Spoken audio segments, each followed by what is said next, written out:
अस्सलाम वालेकुम my YouTube family. कैसे हैं आप सब लोग? उम्मीद है मानो सेहत की बेहतरीन हालतों में होंगे। वेलकम कुकिंग विद कमल। आज फिर आप लोगों की खिदमत में हाजिर हूँ एक नई वीडियो और एक नई रेसिपी के साथ। जी हाँ, वीडियो देख के आप लोग समझ ही गए होंगे कि आज हम अपने किचन में बना रहे हैं गुलाब जामुन। व्यूअर्स, ये बहुत ही मज़े के, बहुत ही यमी और बहुत ही कम बजट में हम इसे बना के तैयार करेंगे और बहुत ही कम इंग्रेडिएंट से।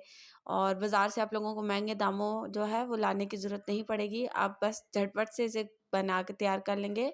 रेसिपी स्टार्ट करने से पहले व्यूअर्स, आप लोगों से रिक्वेस्ट है कि जिन न्यू आने वाले व्यूवर्स है कि जिन लोगों ने मेरे चैनल को लाइक सब्सक्राइब शेयर नहीं किया, काइंडली वो मेरे चैनल को लाइक सब्सक्राइब ज़रूर करें।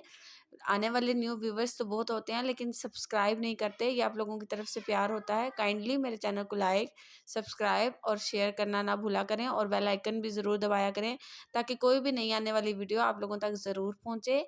और चलें अब हम अपनी जो है